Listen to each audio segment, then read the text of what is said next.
Welcome again to the Tuning Into the One video series. It's Milan here with our next daily installment. So what are we talking about here today? We're going to get into yin and yang. Those are the different polarities of energy that exist in all of us. And the beautiful thing about yin and yang and the dance of romance, or whether it's the battle of the wills, or the meeting of the minds, or the connecting from the heart, the 4 relationship seasons, what you're really looking to do here is decide, are you into a romantic interest? It's where we go shopping when we go dating, to bed, bath, and beyond. Now, the bed and the bath is usually for a hookup, and the beyond is when something is more interesting. So, are you looking to connect? Are you looking to build attraction? Are you looking to find that perfect partner? Well, then to some degree, those two energies operate from different places. So the yin is more passive, feminine, receptive, and soft. And the yang, or normally associated with the male energy, is masculine, active, creative, bright, and hard. So when it comes down to dating or the dating process, you can both lead in the dance of romance. You just have to take turns who's going to lead and who's going to follow taking the lead, and listening and laughing and sharing. But if both parties want to take the lead at the same time, it's like having 2 trains of thought on the same track. And what happens eventually is you could end up with a derailment or a collision that is a result of both people in the date or in the conversation or in the discussion coming from the same energy. So usually friendships, the polarity isn't as important, but in romantic dating, you really want to be aware of it. What's a simple way to remember it, or a simple way to look at it? Well, basically, the yin, the feminine, processes feelings first and then goes into thoughts. The yang goes thoughts first and then into feelings. That's the basic difference. So the yin and the yang can work really well together. Now, why is this important? Well, you want to ask yourself a couple of questions first. When you're out on a date, do you want to compete with your date?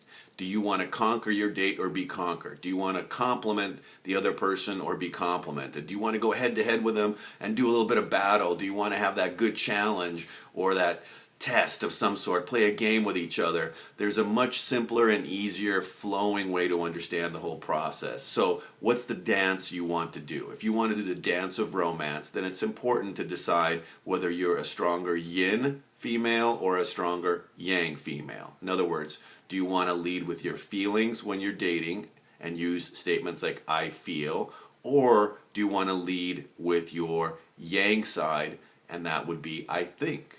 So in the dating process, just be mindful that there is a difference in the energy track, or the energy polarity as it is often called. Now, what does the yin and the yang really offer you? Well, it offers you empowerment. Why? Because it offers you clarity. Now, conflict can oftentimes help to build character, but clarity helps you to get confidence. So if you go into a date and you're clear you want to be either in your feminine or your masculine, then you can decide. If you want to be in your feminine, I feel. If you want to be in your masculine, I think. Now, for a lot of women out there, what happens is you guys are already doing a lot of the masculine energy functions. How? You're working. You're working, you're providing for yourself, you're earning a living, and that means that when it comes down to the dating, do you want to switch it a little bit and decide, hey, I want to get into my feminine for the dating because I want to attract a yang male.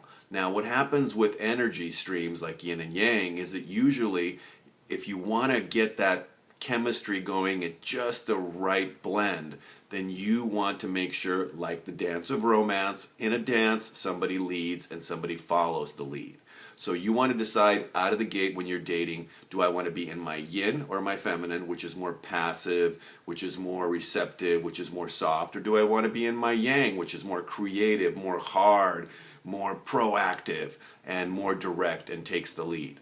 That's a great place to start. Now, what are the points of empowerment or the points of choices that you get from deciding? Well, number one, you get to pick the category. Which side do you want to be on? Then the second thing you want to do is understand that normally misunderstandings, when you don't end up picking an energy stream, then misunderstandings can become much easier to come by. Why? Because the guy can't figure out which side you're on, and then he's trying to blend in there. So oftentimes what will happen on dates is people will switch back and forth, back and forth, back and forth. So what you want to do is decide at the beginning of your date, I'm going to be in my feminine and I'm going to practice feminine qualities, being soft, being receptive, and being more in that energy stream that's passive. Or you're like, forget it.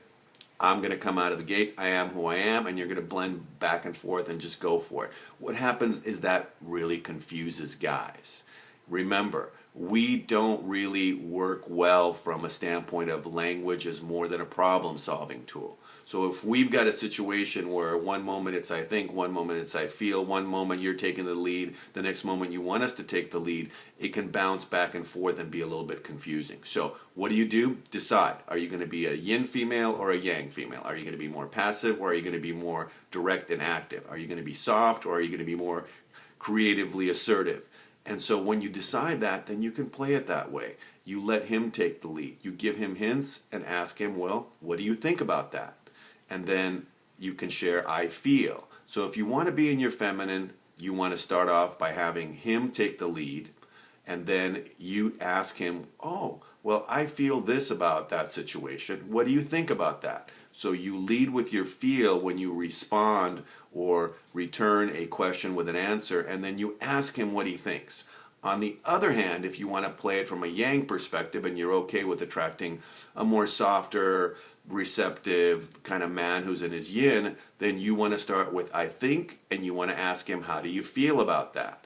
So that's the basic equation. And remember, when you have the yin and the yang, even though they're polar opposites or they're opposite energies, when they blend together, they really complement each other and really help to bolster each other up. So what you end up on the date is more peace, more harmony, more flow, rather than that conquering, competing, deciding if it's this or that. On the other hand, if you want to play those games and if you want to decide, I'm going to compete with this guy, I'm going to conquer this situation or this moment, rather than complement it, then go head to head with him, have a good challenge, and enjoy yourself.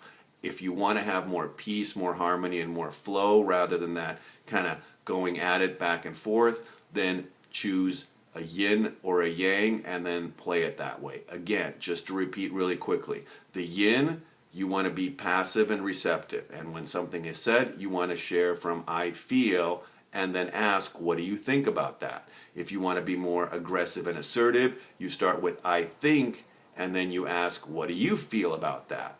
That'll do it. So for today, this is Milan signing off and saying I wish you all the dating success, especially when it comes to blending those energies. So until next time, bye for now.